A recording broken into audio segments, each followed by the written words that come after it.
अभी आप सुन रहे हैं डीजे शिव नारायण को।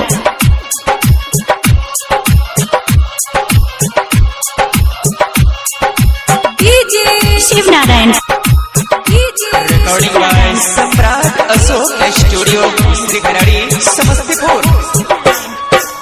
कथा नया है अब रामायण सुन लो भैया कान लगाए। कथा ये सच्ची कलयुग का है, प्यार में सब पागल हो जाए। कथा ये सच्ची कलयुग का है। बाप का पैसा खूब उड़ाए, कॉलेज पढ़ने डेली जाए।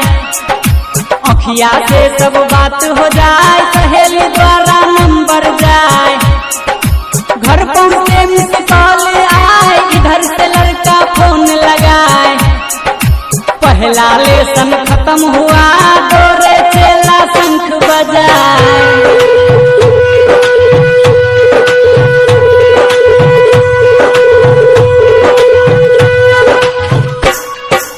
दूसरा लेसन शुरू हुआ है, सुन लो भाई कान लगाए। फोन पलई की किस उड़ाए, फोन पलई की कहे भाई मुझको दो बाजार घुमाए।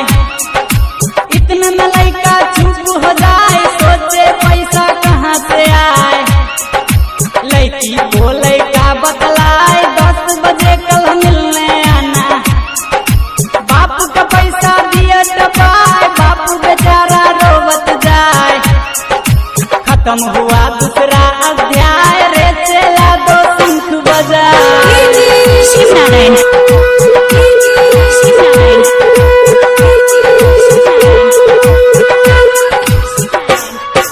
शुरू किया तीसरा अध्याय, लड़की को बाजार घुमाए। बाप का इज्जत भार में जाए, लड़की को लड़का फिल्म दिखाए। खूब मजे से खाना खाए, घूमे बहाना गार्डन जाए। शुक्रम शुक्रम सब हो जाए, शाम होते ही घर पर आए। पापा कहे बेटा पढ़ने जाए।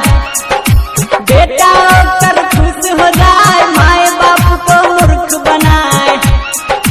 तीसरा पृष्ठ खत्म हुआ, दोरे चेला शंख बजाए।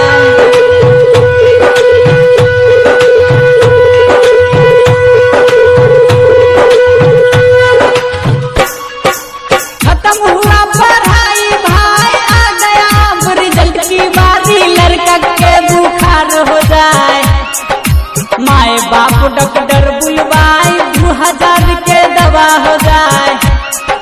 लड़का फिर जब ठीक हो जाए, रिजल्ट में नंबर 0 लाए।